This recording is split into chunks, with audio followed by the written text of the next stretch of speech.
Okay. सो ये दो function जब हम इम्प्लीमेंट कर चुके, तो इन्हीं के बेस पे फिर एल आर और आर आर रोटेशंस जो हैं वो इम्प्लीमेंट होंगे। ठीक है। चलें अब उसके लिए जो इनर रोटेशन के लिए हैं या इनसाइड रोटेशंस जो होंगे, तो वो इतने ज़्यादा मुश्किल नहीं है। ठीक है।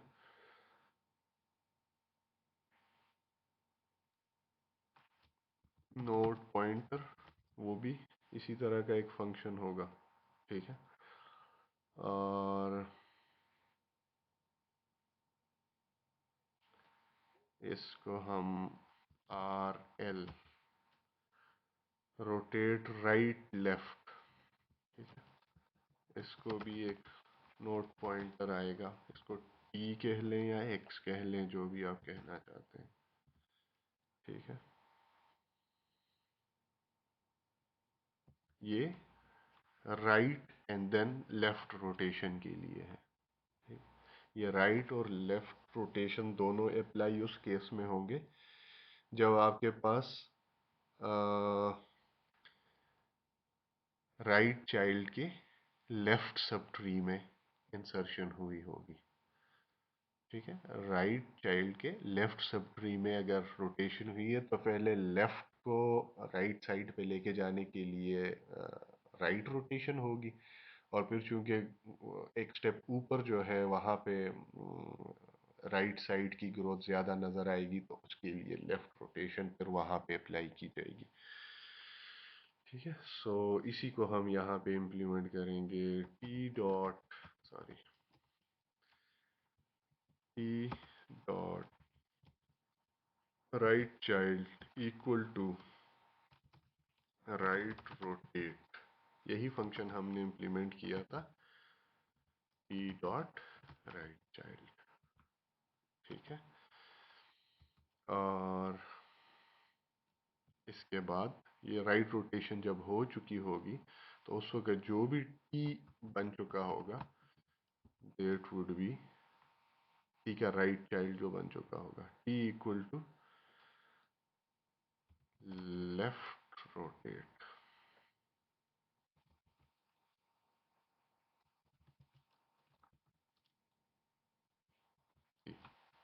ठीक है। तो देखें, एक स्टेप नीचे से रोटेशन स्टार्ट हुई, जो टी का राइट चाइल्ड था, जो उससे एक स्टेप नीचे था, उसको पहले हमने राइट रोटेट किया, और फिर एक स्टेप ऊपर जाके जो एक्चुअल जहाँ पे हमने बैलेंसिंग फैक्टर -2 कैलकुलेट किया होगा, वहां पे फिर लेफ्ट रोटेशन, तो that's why it's called an R L rotation.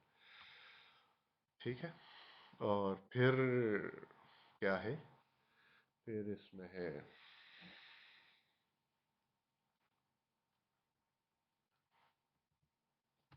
No, इसके ऑपोजिट एल आर रोटेशन इसको कहेंगे। नोट पॉइंटर टी इसको भी आएगा। ठीक है।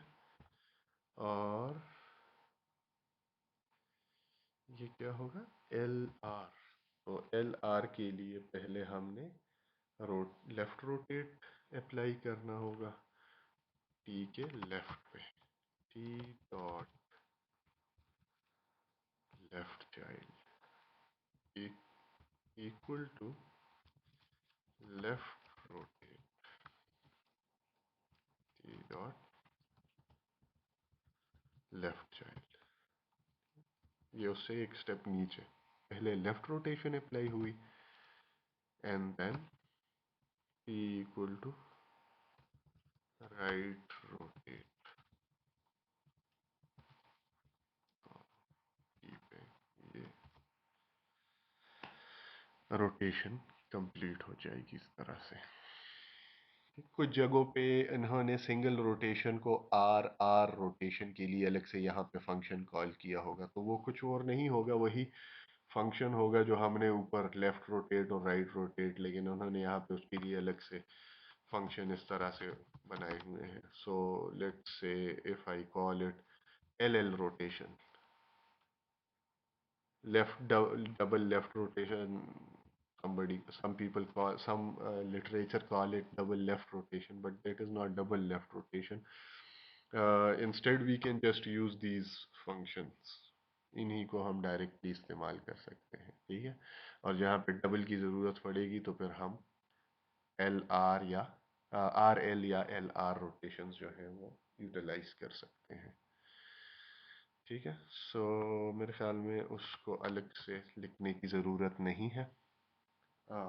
अगर आप लिखना चाहते हैं तो यहाँ पे एक और फंक्शन बनाएं और उसके अंदर ये वाला या राइट रोटेट वाला फंक्शन आप कॉल करेंगे टी के साथ, ठीक है। अगर आप इनको सिर्फ कंसिस्टेंट बनाना चाहते हैं तो ये फिर एक्चुअल आपके रोटेशन के फंक्शन हो जाएंगे 4।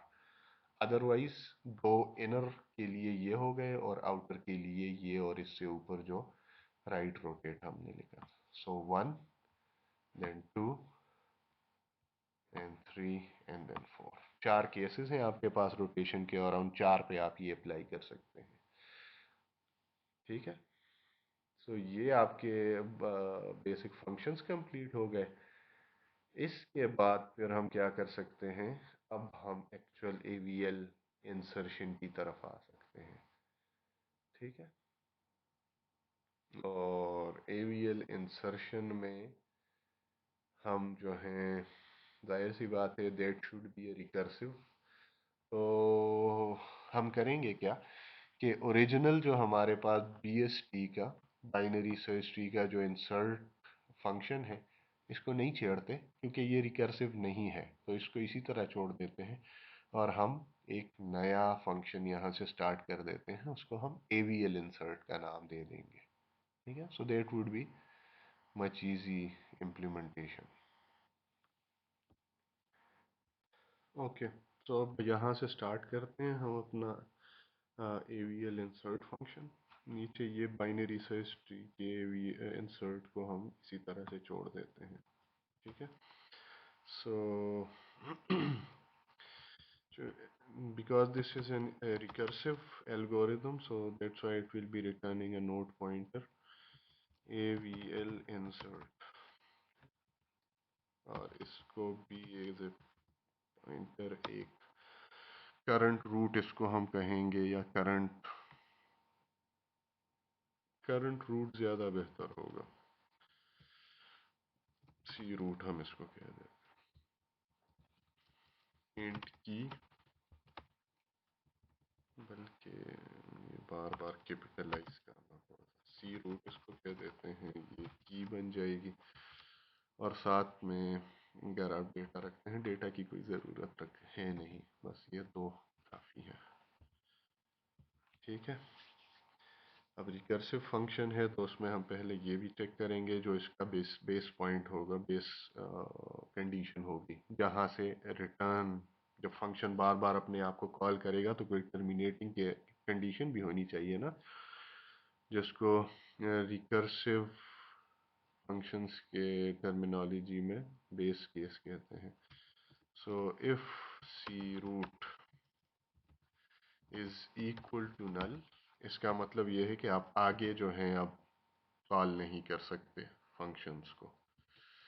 तो यहीं पे आप जो हैं वो पहुंच चुके हैं, सी रूट इक्वल टू, ये लेफ्ट या राइट चाइल्ड होगा इससे ऊपर किसी और नोड का, तो हमने नया नोड इधर ही अपेंड कर देना है, दैट वुड बी बेसिकली ना द न्यू लीफ नोड,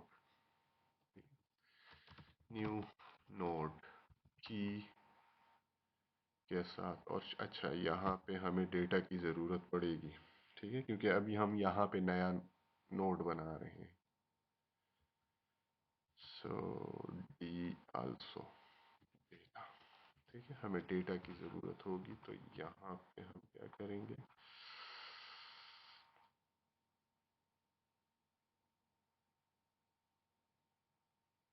हम इस तरह भी कर सकते हैं कि सिर्फ डायरेक्टली यहाँ पे बना के तो बस चलो ठीक है, ये प्रोसीजरल एल्गोरिदम नहीं है, सो you'll have to go by the book। Float हमारे पास डेटा है, ठीक है, तो इस वजह से हम यहाँ पे डेटा जो है वो रख लेते हैं अपने पास। अब ये नया नोड बनेगा और लीफ नोड बन जाएगा। लेकिन ये तब होगा जब आप ओरिजिनल रूट से लीफ नोड तक पहुंच चुके होंगे। ठीक है, मतलब आपके पास और लेफ्ट या राइट पे जाने का कोई रास्ता नहीं होगा, तब आपको यहाँ पे सी रूट में, करंट रूट में नल मिल जाएगा। ये उसी तरह है जिस तरह हम वाइल में लिखते थे कि current dot if current is not equal to null, और फिर उसी while लूप में हम कहते हैं कि okay based on the key comparison के अगर कम है तो current equal to current dot left child, और अगर ज़्यादा है तो current equal to current dot right child. तो वो राइट चाइल्ड कहीं ना कहीं या लेफ्ट चाइल्ड कहीं ना कहीं जाके नल हो जाएगा और वहीं पे हम लूप जो है वो टर्मिनेट कर लेते थे। एग्जैक्टली ये वही टर्मिनेशन कंडीशन है। ठीक है, but for the recursive algorithm. तो एक तो ये हो गया कि अगर सी रूट है, नल है तो क्या होगा, अगर नल नहीं है तो अब उसके लिए कोई लॉजिक बनानी होगी कि फिर क्या होगा अगर नल नहीं है तो। ठीक है, तो अगर नल नहीं है तो फिर हम चेक करेंगे कि लेफ्ट साइड के लिए फंक्शन को कॉल करना है या राइट साइड के लिए फंक्शन को कॉल करना है। तो इफ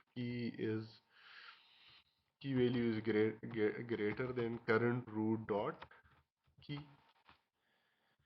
ठीक है, करंट रूट डॉट की। तो हम फिर देखेंगे कि सी रूट डॉट राइट चाइल्ड। ठीक है, अगर की वैल्यू बड़ी है तो राइट साइड पे जाएंगे ना, तो उसके लिए अब हम यहाँ से AVL इंसर्ट को फिर से कॉल कर लेंगे। C R dot right, sorry, C R dot O C root dot right child, साथ में की वैल्यू और साथ में डेटा। तो ये रिकर्सिव कॉल बन गई इसी फंक्शन को। राइट साइड के लिए कॉल करेंगे, फिर आएगा यहाँ पे देखेगा कि ये अब जो है इसका राइट चाइल्ड वो फिर सी रूट बन जाएगा। सी रूट नल तो नहीं है, अगर नहीं है तो फिर आएगा देखेगा जो की वैल्यू हमने इसके साथ पास की थी इधर, आया वो इसकी की से बड़ी है या छोटी है। तो अगर बड़ी है तो फिर से यही सीक्वेंस कॉल होगा, और अगर छोटी निकली तो वो एल्स में आएगा फिर। ठीक है,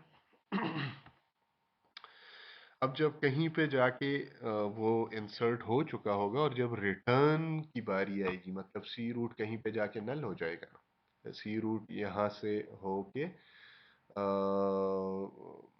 क्या कहते हैं उसको, नया नोड बन जाएगा। तो इट शुड रिटर्न, क्योंकि एल्स होगा और एल्स के बाद डायरेक्ट रिटर्न है, तो यहाँ से रिटर्निंग शुरू हो जाएगी। ठीक है, जब वो रिटर्न करेगा तो फिर हमें क्या करना होगा, हाइट्स अपडेट करनी है और बैलेंसिंग फैक्टर्स कैलकुलेट करने हैं। ठीक है, तो इसके बाद हम फिर देखेंगे यहाँ पे बैलेंसिंग फैक्टर का फंक्शन कॉल करेंगे करंट रूट पे सबसे पहले। ठीक है, क्योंकि जो लास्ट ये फंक्शन कॉल हुआ होगा जब ये रिटर्न करेगा, तो ये वाला बेसिकली सी रूट फिर हमें मिल जाएगा। फिर इसके लिए कॉल करेंगे, ये होगा जब ये फंक्शन रिटर्न करेगा तो उससे प्रीवियस वाला नोड जो है वो सी रूट बन जाएगा। और इस तरह से हम बैक ट्रैक करते करते अल्टीमेटली जो ओरिजिनल रूट है ट्री का वहां तक पहुंच चुके होंगे, और हर एक के लिए हम क्या कहते हैं उसको, बैलेंसिंग फैक्टर भी कैलकुलेट कर चुके होंगे। ठीक है, सो हमने देखना क्या है कि अगर बैलेंसिंग फैक्टर -2 है, 2 और -2 पे मसला होगा ना, तो इस वजह से हम इन्हीं को चेक करते हैं। अब -2 कब होगा, -2 होगा जब जब हमारे पास राइट सब ट्री की हाइट जो है वो लेफ्ट सब ट्री की हाइट से ज्यादा होगी। ठीक है, क्योंकि बैलेंसिंग फैक्टर क्या है, height of the left sub tree minus height of the right sub tree. तो अगर राइट की हाइट ज़्यादा हुई लेफ्ट से तभी माइनस वैल्यू आएगी, और अगर ये माइनस वैल्यू इतनी बड़ी है कि -2 है, then there is problem and we need to, अगर राइट साइड पे ग्रोथ ज़्यादा है तो लेफ्ट रोटेशन होगी ना। ठीक है, सो इसको हम एक दफ़ा फिर यहाँ पे वेरीफाई कर लेंगे कि if key is greater than C root dot right child dot key. ठीक है, तो इसका मतलब ये होगा कि राइट साइड से हम आ रहे हैं और उसमें ग्रोथ ज़्यादा है। So C root equal to,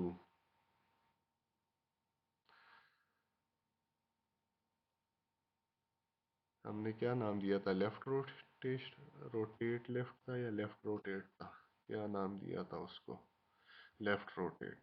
ठीक है, सो अगर राइट साइड पे ग्रोथ ज़्यादा है तो उसको लेफ्ट रोटेशन की ज़रूरत होगी ना। सो राइट चाइल्ड के राइट साइड पे अगर ग्रोथ ज़्यादा है तो लेफ्ट रोटेट का फंक्शन हम कॉल करेंगे और उसको क्या, सी रूट एज ए पैरामीटर जाएगा। ठीक है, तो वहाँ पे जो वो अपडेट कर देगा that would become the new C root, और यहीं से फिर हम रिटर्न करना शुरू कर देंगे। अदरवाइज क्या होगा, अगर ये की वैल्यू इससे बड़ी ना हो तो छोटी होगी, इसका मतलब ये है कि राइट चाइल्ड के लेफ्ट में ग्रोथ हुई है and that would B an inside case. ठीक है, सो एल्स में हमारे पास जो फंक्शन कॉल होगा वो होगा आर एल। अगर राइट चाइल्ड की लेफ्ट सब ट्री में ग्रोथ ज़्यादा है तो उसको पहले राइट रोटेट करेंगे फिर लेफ्ट रोटेट करेंगे, तो इस वजह से हम यहाँ पे सी रूट इक्वल टू वो जो इनसाइड केस था आर एल फंक्शन। ठीक है, सॉरी, हाँ, rotate right and then left with C root, ये पहले राइट रोटेशन उसके बाद लेफ्ट रोटेशन। ठीक है, ये फर्स्ट दो केसेस के लिए आपने रोटेशन इम्प्लीमेंट कर दी। अगर ओरिजिनली हमारे पास सी रूट वॉज ग्रेटर देन, मतलब राइट साइड पे अगर हम काम कर रहे हैं तो राइट के राइट पे अगर मसला है तो वो यहाँ पे सॉल्व हो जाएगा अगर की वैल्यू ग्रेटर है। अगर नहीं होगी इसका मतलब ये है कि राइट चाइल्ड के लेफ्ट सब ट्री में मसला है, तो वो सेकंड केस इनर केस बन जाएगा, वो इससे सॉल्व हो जाएगा। अब यही काम हमने एल्स इफ में चेक करना है दूसरे के लिए। Else if key is less than C root dot key, जाहिर सी बात है दूसरी कंडीशन यही हो सकती है ना। तो इसमें भी अब यही कोड, इसी तरह का कोड जो है वो सारा अब इम्प्लीमेंट करना होगा। तो दूसरे केस में क्या हो जाएगा,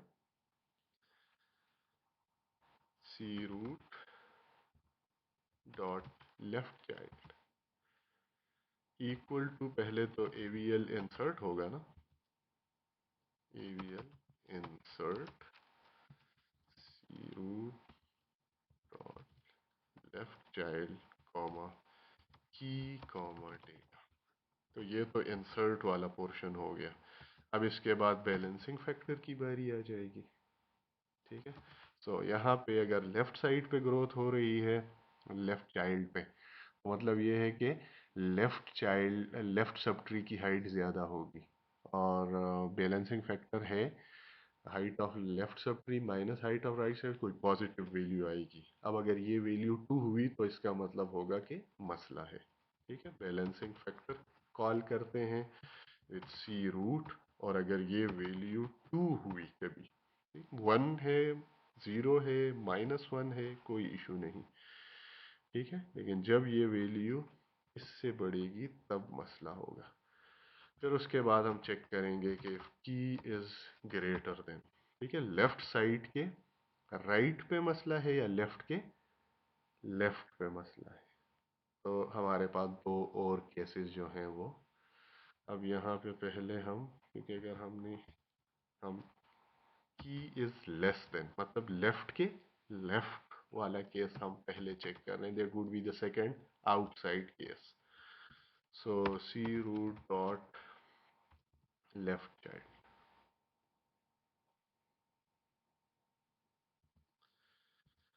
डॉट की. ठीक है, सो ये हो गया. इस केस में ये सेकंड लेफ्ट साइड के लेफ्ट सब ट्री में अगर ग्रोथ हुई है तो उसके लिए राइट रोटेट का फंक्शन, सेकंड सिंगल रोटेशन जो केस है. ठीक है, so C root equal to right rotate का फंक्शन हम कॉल कर लेते हैं with C root as the parameter.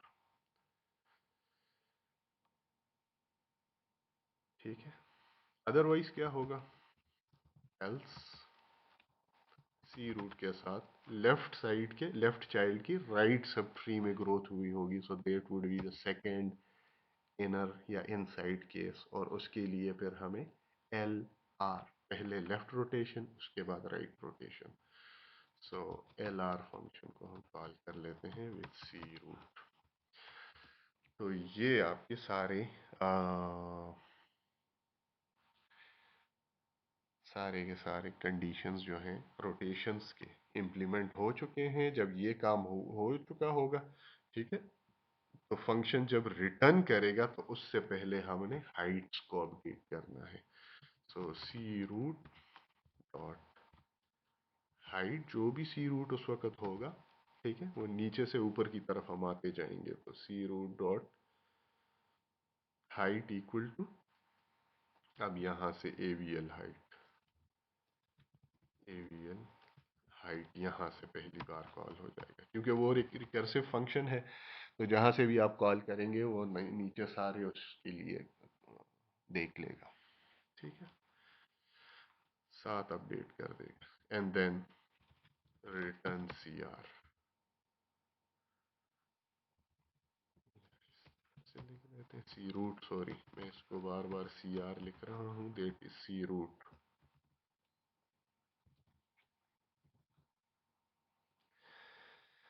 So that is your AVL insertion function.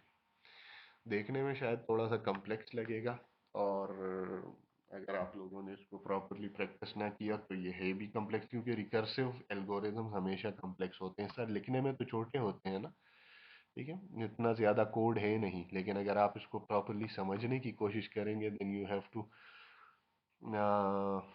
Manually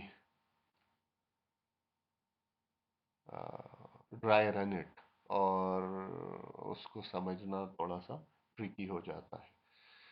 तो फंक्शन कॉल होंगे होंगे होंगे, आखिर में एक कंडीशन आएगी इस ये वाली, यहाँ पे जब काम बन चुका होगा वो रिटर्न करेगा, सी रूट की हाइट अपडेट करके यहाँ से रिटर्न होगा. ठीक है, तो इससे पहले जो एवीएल इंसर्ट ये वाला या ये वाला कॉल हुआ होगा, उसके बाद काम शुरू हो जाएगा, बैलेंसिंग फैक्टर कैलकुलेट होगा, या ये वाला या ये वाला. ठीक है, और इस तरह से फिर वापस अनरोल होता जाएगा और आप वापस रूट की तरफ जाएंगे, तो सारे बैलेंसिंग फैक्टर भी साथ साथ अपडेट होंगे, जहाँ पे रोटेशन की ज़रूरत होगी वो भी साथ साथ होते रहेंगे, और हाइट्स भी अपडेट होंगी. ठीक है, तो ये सारा काम जो है वो इसी के अंदर हो रहा है. That is the insertion algorithm for AVL.